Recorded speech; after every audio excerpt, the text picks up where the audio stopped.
जरा कल्पना कीजिए, नई दिल्ली की संसद में एक नया कानून पास होता है। सामान्य तौर पर हम और आप यही मानेंगे कि वो कानून मुंबई के किसी आलीशान दफ्तर में बैठे एक बड़े कारोबारी और मेघालय के घने जंगलों में खेती कर रहे एक आदिवासी किसान पर समान रूप से लागू होगा। बिल्कुल। है ना? मतलब एक देश है तो कानून भी एक ही होना चाहिए। ये सुनने में बहुत तार्किक लगता है, लेकिन हमारे संविधान निर्माताओं की सोच इससे काफी अलग थी।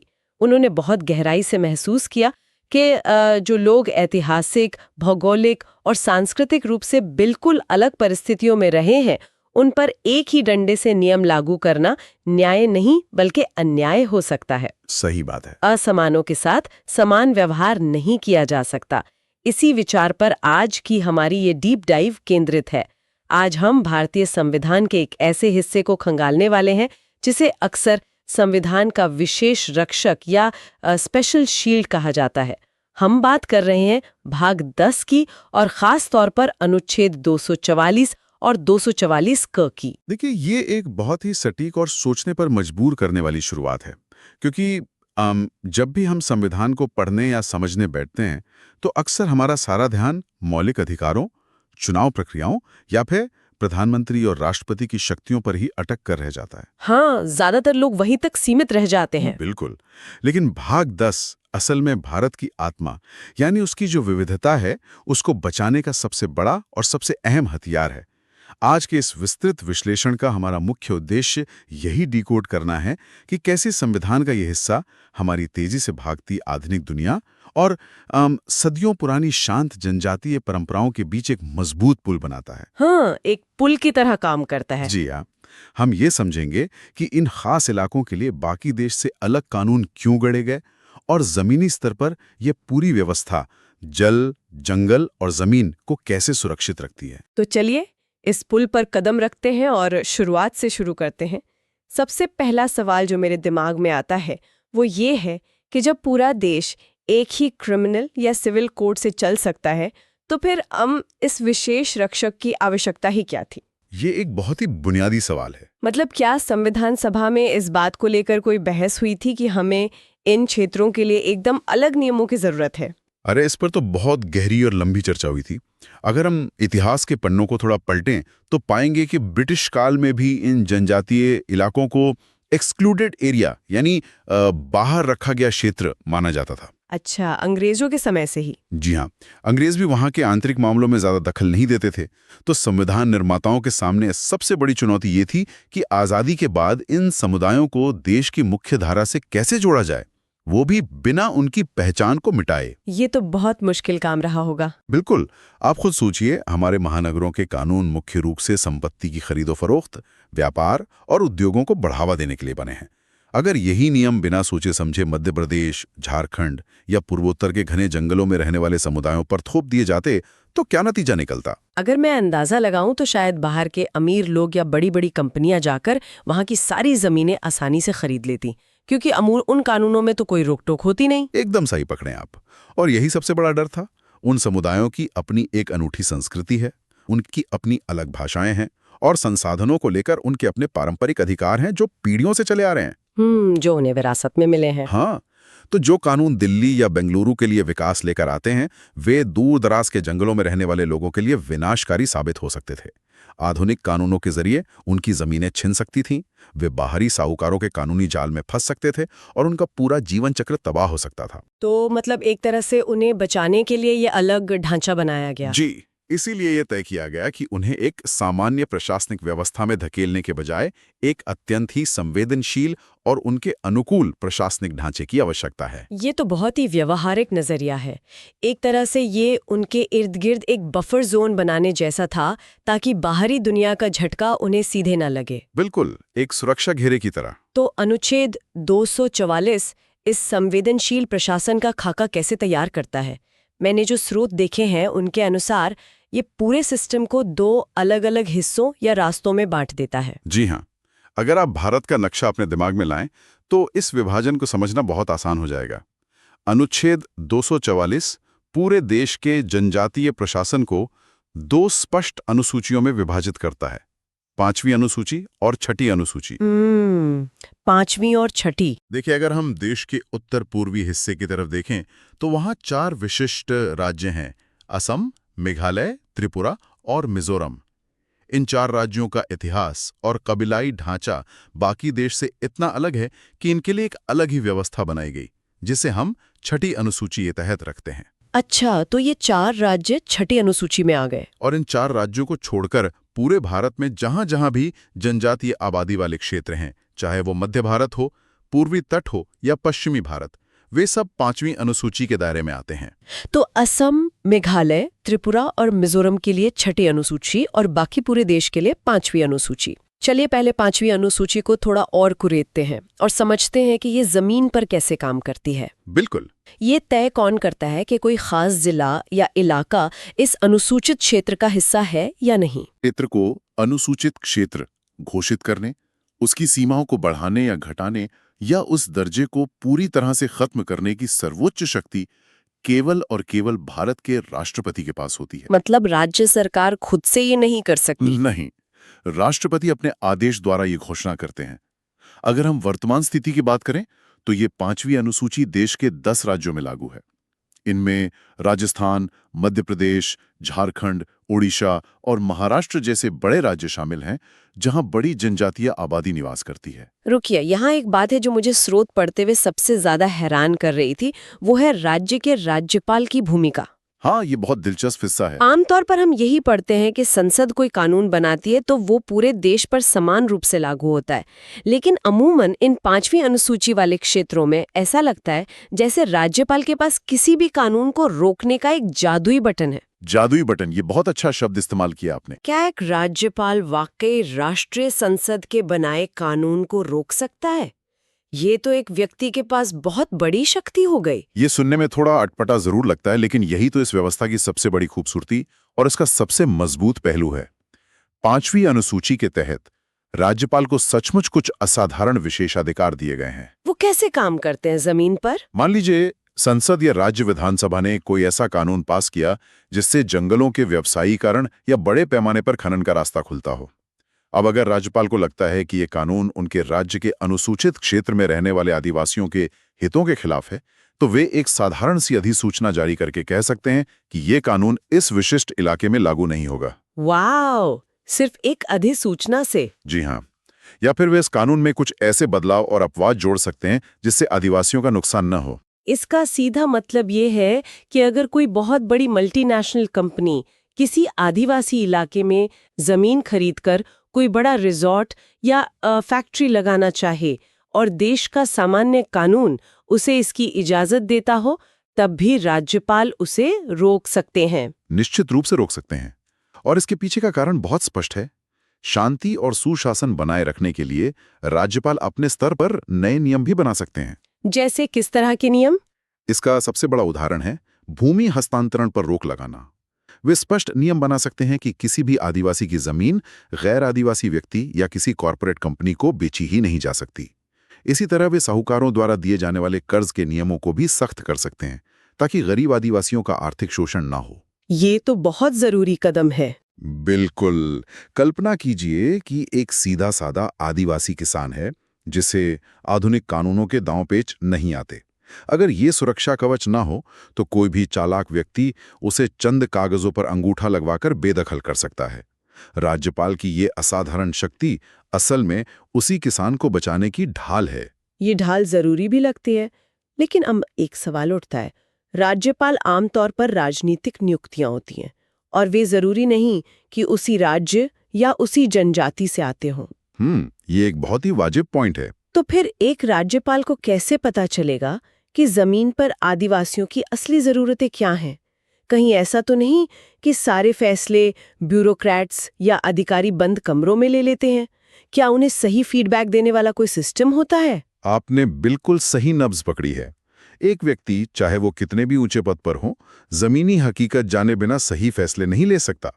इसीलिए संविधान ने एक बहुत ही शानदार संस्था का निर्माण किया है जिसे जनजातीय सलाहकार परिषद या संक्षेप में टीएसी कहा जाता है। टीएसी यानी ट्राइबल एडवाइजरी काउंसिल। बिल्कुल। जिन 10 राज्यों में 5वीं अनुसूची लागू है वहां इस परिषद का गठन करना अनिवार्य है। तो ये परिषद काम कैसे करती है? इसमें कौन लोग शामिल होते हैं जो ये सुनिश्चित करते हैं कि आदिवासियों की असली आवाज सरकार तक पहुंचे? यही इस परिषद की सबसे खास बात है। इसे इस तरह से डिजाइन किया गया है कि आदिवासियों का प्रतिनिधित्व सिर्फ नाम के लिए ना हो, बल्कि असरदार हो। इस परिषद में अधिकतम 20 सदस्य हो सकते हैं। 20 सदस्य? हाँ, और एक कड़ा नियम यह है कि इन 20 सदस्यों में से 3/4 यानी करीब 15 सदस्य उसी राज्य की विधानसभा में चुने गए जनजातीय विधायक होने चाहिए। अच्छा, मतलब जो नेता उसी समुदाय से चुनकर आए हैं वे ही इस परिषद का मुख्य हिस्सा होंगे। ये तो बहुत सीधा और प्रभावी तरीका है। एकदम सही। वे जमीनी हकीकत जानते हैं। उन्हें पता होता है कि किस गांव में स्कूल की कमी है, कहाँ पानी की समस्या है या कहाँ जमीन हड़पने की कोशिश हो रही है। तो वो राज्यपाल को सही सलाह दे सकते हैं। हाँ, लेकिन यहाँ एक बारीक बात समझना बहुत जरूरी है। ये परिषद केवल सलाह देने का काम करती है। ये कोई फैसला सुनाने वाली अदालत या कानून बनाने वाली संसद नहीं है। इसका काम राज्यपाल को जनजातियों के कल्याण और उन्नति के मुद्दों पर सही सलाह देना है। अंतिम मोहर राज्यपाल की ही होती है। समझ गई। इसे जमीन पर कैसे लागू किया जाता है, इसका कोई रोजमर्रा का उदाहरण है? जैसे मेरे पास राजस्थान के कुछ नोट्स हैं जहां इसे टीएसपी या ट्राइबल सब प्लान एरिया कहा जाता है। जी, राजस्थान का टीएसपी एरिया। हाँ, तो एक आम इंसान जो इन इलाकों में रहता है उसकी जिंदगी में इस व्यवस्था का क्या असर पड़ता है? राजस्थान का उदाहरण इस पूरी व्यवस्था को बहुत अच्छे से साफ कर देता है। अगर आप राजस्थान को देखें तो वहां कुछ जिलों को पूर्ण टीएसपी क्षेत्र घोषित किया गया है, जैसे बांसवाड़ा, डूंगरपुर और प्रतापगढ़, जहां जनजातीय आबादी बहुत ज्यादा है। बिल्कुल, यहाँ की अधिकांश आबादी जनजातीय है। वहीं कुछ जिले ऐसे हैं जिनके कुछ हिस्से इसमें आते हैं, जैसे उदयपुर या सिरोही के कुछ इलाके। अब एक आम युवा जो इस क्षेत्र में रहता है, उसके लिए इसका सीधा और सबसे बड़ा मतलब यह है कि सरकारी नौकरियों और स्थानीय भर्तियों में उसके लिए एक विशेष आरक्षण या प्राथमिकता होगी। मतलब अगर बांसवाड़ा में किसी सरकारी अस्पताल में नर्स की भर्ती हो रही है या अनवन पुलिस में कांस्टेबल की भर्ती हो रही है, तो वहां के स्थानीय लोगों को प्राथमिकता मिलेगी? जी हाँ, बिल्कुल। इसके पीछे सोच ये है कि अगर प्रशासन, पुलिस या स्कूलों में वहीं के स्थानीय लोग काम करेंगे, तो वे वहां की संस्कृति, भाषा और समस्याओं को बेहतर ढंग से समझेंगे और सुलझाएंगे। ये तो बहुत तार्किक है। हाँ, एक बाहरी व्यक्ति जो वहां की बोली ही नहीं समझता, वो शायद उतना प्रभावी न हो सके। ये स्थानीय लोगों को अपने ही क्षेत्र का प्रशासन चलाने के लिए सशक्त करने का एक बेहतरीन तरीका है। ये तो 5वीं अनुसूची की बात हो गई, जहां राज्यपाल और ये सलाहकार परिषद मिलकर एक सुरक्षा घेरा बनाते हैं। अब जरा नक्शे में वापस उत्तर पूर्व की तरफ चलते हैं। असम, मेघालय, त्रिपुरा और मिजोरम, हमारे AMTM राज्य। हाँ, हमने शुरुआत में कहा था कि इनके लिए 6ठी अनुसूची बनाई गई है। मेरे सामने जो स्रोत हैं वे इसे राज्य के भीतर एक राज्य जैसी व्यवस्था बताते हैं। क्या ये 5वीं अनुसूची से इतनी अलग है कि इसे ऐसा नाम दिया गया? देखिए, दोनों में जमीन आसमान का अंतर है। अगर 5वीं अनुसूची एक ढाल या सुरक्षा घेरा है, तो 6ठी अनुसूची असल में स्वशासन या खुद अपना राज चलाने का एक पूरा मॉडल है। अच्छा, स्वशासन का पूरा मॉडल। जी, उत्तर पूर्व की इन जनजातियों का इतिहास बाकी भारत से बहुत अलग रहा है। उन्होंने सदियों से अपने कबीलाई कानून, अपनी अलग न्याय प्रणाली और अपने पारंपरिक रीति रिवाजों से अपना समाज चलाया है। वे बाहरी हस्तक्षेप को बिल्कुल भी पसंद नहीं करते। तो उन्हें एक अलग सिस्टम चाहिए था। बिल्कुल, इसलिए जब संविधान बन रहा था तो ये गहराई से महसूस किया गया कि इन्हें सिर्फ सलाह देने वाले ढांचे से काम नहीं चलेगा। इन्हें अपनी जिंदगी खुद तय करने की आज़ादी देनी होगी। और शायद इसीलिए 6ठी अनुसूची के तहत स्वायत्त जिला परिषद या ऑटोनमस डिस्ट्रिक्ट काउंसिल का कॉन्सेप्ट लाया गया। जब मैं इसके बारे में पढ़ रही थी तो मुझे लगा कि ये हमारे शहरों में होने वाले नगर निगम या म्युनिसिपल कॉरपोरेशन जैसा कुछ होगा, जो आम सड़कें, पानी या कचरा प्रबंधन देखता है। क्या यह तुलना सही है? ये तुलना अक्सर की जाती है क्योंकि दोनों ही स्थानीय स्तर पर काम करते हैं। लेकिन हकीकत में एक ऑटोनॉमस डिस्ट्रिक्ट काउंसिल किसी भी नगर निगम से कहीं ज्यादा ताकतवर होती है। अच्छा, कैसे? देखिए, नगर निगम के पास अपने कानून बनाने की शक्ति नहीं होती, लेकिन इस जिला परिषद को आप एक मिनी विधानसभा कह सकते हैं। इसकी संरचना देखिए, इसमें कुल 30 सदस्य होते हैं। इनमें से 4 सदस्यों को राज्यपाल मनोनीत करते हैं, लेकिन बाकी 26 सदस्य सीधे जनता द्वारा वोट डालकर चुने जाते हैं। तो बाकायदा चुनाव होते हैं इसके लिए? जी बिल्कुल। इनका कार्यकाल भी 5 साल का होता है, बिल्कुल हमारी विधानसभाओं या लोकसभा की तरह। ये एक पूरी तरह से लोकतांत्रिक संस्था है। तो अगर ये मिनी विधानसभा है तो क्या वे सचमुच अपने कानून खुद बनाते हैं और वे किन विषयों पर कानून बना सकते हैं? यहीं पर छठी अनुसूची 5वीं अनुसूची से अलग और बहुत शक्तिशाली हो जाती है। परिषद के पास वास्तविक विधायी यानी कानून बनाने की शक्तियां हैं। वे कोई छोटी मोटी चीजों पर नहीं, बल्कि उन विषयों पर कानून बनाते हैं जो उनकी जीवन का मुख्य आधार हैं। जैसे जमीन और जंगल के मुद्दे? हाँ, जमीन का आवंटन कैसा होगा, जंगलों का प्रबंधन कौन करेगा, नहर के पानी का उपयोग कैसे होगा।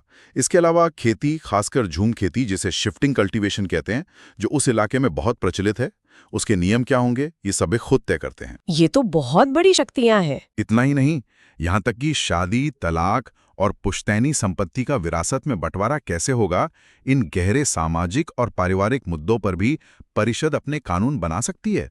ये तो बहुत गहरा प्रभाव डालने वाले कानून हैं। मैंने स्रोत में पढ़ा है कि इनकी अपनी अदालतें भी होती हैं। क्या ये सच है कि वे न्याय भी खुद करते हैं? बिल्कुल सच है। उनके पास अपनी न्यायिक शक्तियां भी होती हैं। वे अपने स्थानीय मुकदमों को सुलझाने के लिए अपनी पारंपरिक ग्राम परिषदें या अदालतें बना सकते हैं। तो उन्हें हमारे जो आम कोर्ट है वहां जाने की जरूरत नहीं है? जी, कल्पना कीजिए मेघालय के किसी दूर दराज गांव में 2 परिवारों के बीच जमीन का विवाद है। उन्हें हमारे देश की सामान्य अदालतों में जाकर सालों तक तारीखों का इंतजार नहीं करना पड़ता और न ही वकीलों की भारी फीस भरनी पड़ती है। ये तो बहुत बड़ी राहत है ना? वे अपनी ग्राम अदालत में जाते हैं, जो उनके अपने पारंपरिक रीति रिवाजों के आधार पर बिना किसी देरी के वहीं का वहीं न्याय कर देती है। ये न्याय सुलभ भी है और उनकी संस्कृति की समझ के भीतर भी। और जाहिर है इतनी बड़ी व्यवस्था चलाने के लिए, सरकार चलाने के लिए या अदालतें चलाने के लिए पैसा भी चाहिए होता है। तो क्या इनके पास कोई वित्तीय ताकत भी होती है? जी हाँ, वित्तीय स्वायत्तता के बिना कोई भी स्वशासन अधूरा है। वे अपनी जरूरत के हिसाब से भू राजस्व या जमीन पर टैक्स लगा सकते हैं, स्थानीय बाजारों और व्यापारों से कर वसूल सकते हैं। एक तरह से उन्हें आर्थिक रूप से भी अपने पैरों पर खड़ा होने का पूरा मौका दिया गया है। अब मुझे समझ आ रहा है कि इसे राज्य के भीतर राज्य क्यों कहा जाता है। लेकिन कहानी यहाँ खत्म नहीं होती। जब हम इन स्रोतों में और गहराई में जाते हैं तो एक और अनुच्छेद सामने आता है, अनुच्छेद 244 क। हाँ, 244A। ये थोड़ा रहस्यमयी सा लगता है क्योंकि ये सिर्फ असम के बारे में बात करता है। ये स्वायत्तता का कौन सा नया स्तर है? ये स्वायत्तता को एक और स्तर उभर ले जाने का बहुत ही दिलचस्प प्रयोग है। 1969 में संविधान में एक संशोधन करके इसे जोड़ा गया था। यह अनुच्छेद भारत की संसद को एक बहुत ही विशेष शक्ति देता है। किस तरह की शक्ति? संसद चाहे तो असम के कुछ जनजातीय क्षेत्रों जैसे कार्बी आंगलोंग या दीमा हसाओ को मिलाकर एक पूरी तरह से नया स्वशासी राज्य या ऑटोनोमस स्टेट बना सकती है। मतलब असम राज्य की सीमाओं के भीतर ही एक और राज्य। क्या इसकी अपनी अलग विधानसभा भी होगी? यही तो इस प्रावधान की सबसे बड़ी खूबी है। जहां जिला परिषदें केवल कुछ जिलों तक सीमित हैं, वहीं इस स्वशासी राज्य की अपनी एक अलग विधानसभा हो सकती है और यहां तक कि अपनी एक मंत्री परिषद भी हो सकती है। ये तो सच में एक राज्य के अंदर राज्य वाला कॉन्सेप्ट है। जी, ये भारतीय संघवाद का एक इतना लचीला और शक्तिशाली प्रयोग है जो दुनिया में शायद ही कहीं देखने को मिले।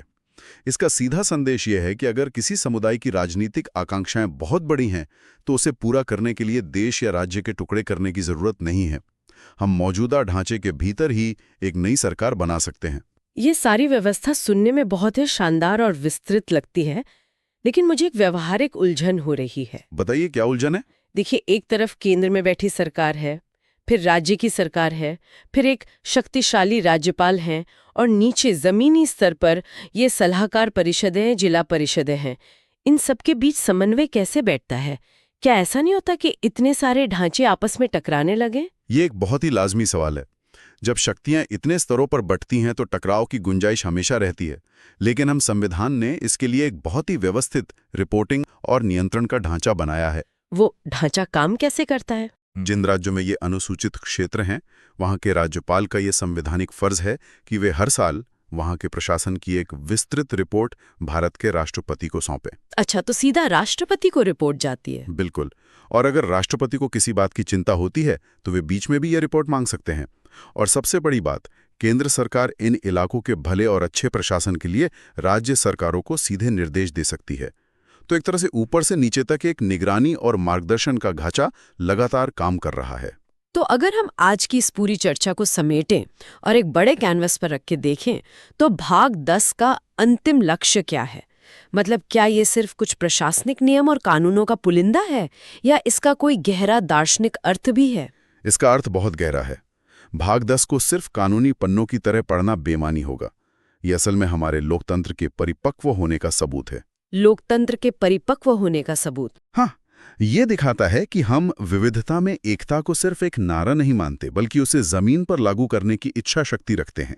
इन सारे प्रावधानों का अंतिम लक्ष्य यही है कि किसी भी कमजोर या हाशिए पर पड़े समुदाय को ये न लगे कि बहुसंख्यक आबादी उस पर अपने नियम थोप रही है। कि उनकी आवाज दब न जाए। जी, ये उन्हें अपनी भाषा, अपनी लिपि, अपने जंगल और अपनी सदियों पुरानी पहचान को बचाए रखने का एक मजबूत संवैधानिक हथियार देता है। ये एक तरह से इस बात की स्वीकारोक्ति है कि हमारे समाज में असमानताएं हैं और हर किसी को एक ही चश्मे से नहीं देखा जा सकता।